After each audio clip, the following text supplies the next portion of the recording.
আসসালামু আলাইকুম।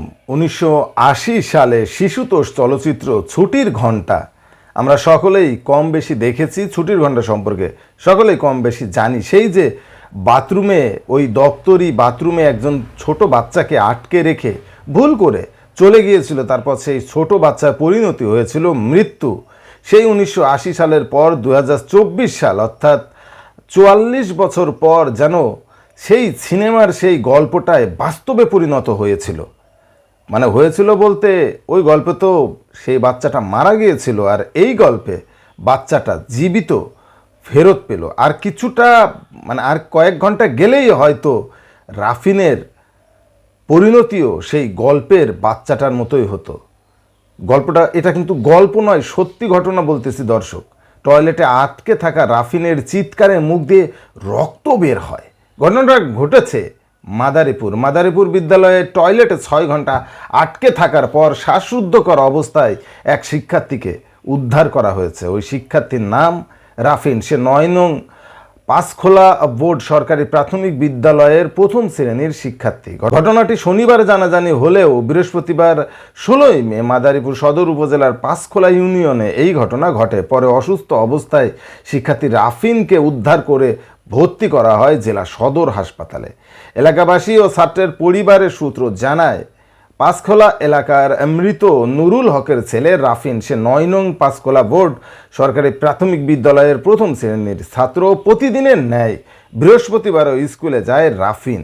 ওই দিন তাদের পরীক্ষা চলছিল। পরীক্ষা শেষে বেলা ১২টার দিকে বিদ্যালয় ছুটির পর রাফিন টয়লেটে যায়। পরে দপ্তরি খোকন খান টয়লেট চেক না করেই বাইরে থেকে রশি দিয়ে আটকে দেন।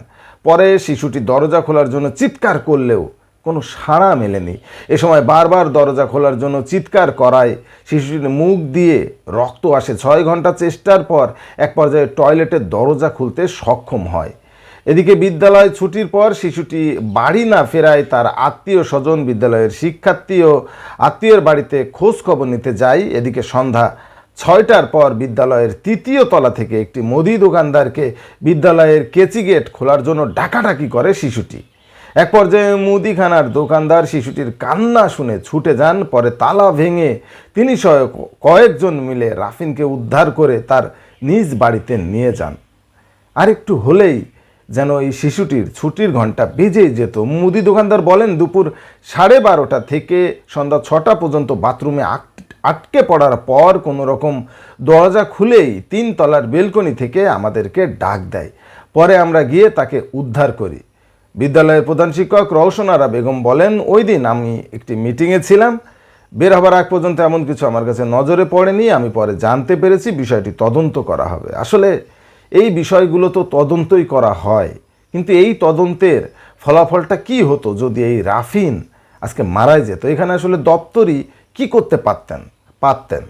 তিনি যখন আসলে এই টয়লেটগুলো আটকাতে গেছেন, তখন যদি মুখ দিয়ে একটু বলতেন যে কেউ টয়লেটে আছো কিনা, কেউ ভেতরে আছো কিনা, এই কথাটা বলে যদি তিনি ওই দরজাগুলো আটকাতেন, তাহলে পারে কিন্তু এই ভুলটা আর হতো না। কারণ যেহেতু এখানে ছোট বাচ্চারা পড়াশোনা করে, তাদের হিউমার সেন্স কিন্তু খুবই কম, কমন সেন্সও অনেক কম। সুতরাং এই জিনিসটা যারা দপ্তরি আছেন তাদেরকে ট্রেনিং দেওয়া উচিত। আসলে আমরা তো কেউই চাই না যে অকালে কোনো বাচ্চার জীবন ঝরে যাক, বিশেষ করে এইভাবে বাথরুমে থেকে। এই বাচ্চাটা, বাচ্চাটার বয়স কত? 6 বছর হবে। এই 6 বছরের বাচ্চাটা আসলে যে যুদ্ধ করে যে দরজাটা খুলতে পেরেছে, এইটাও কিন্তু অনেক বড় ব্যাপার। তা না হলে সেই ছুটির ঘন্টার গল্পের মতো এই রাফিনের জীবনেও ছুটির ঘন্টা বেজে যেত। ভিডিওটা ভালো লাগলে লাইক, কমেন্টস এবং শেয়ার করবেন।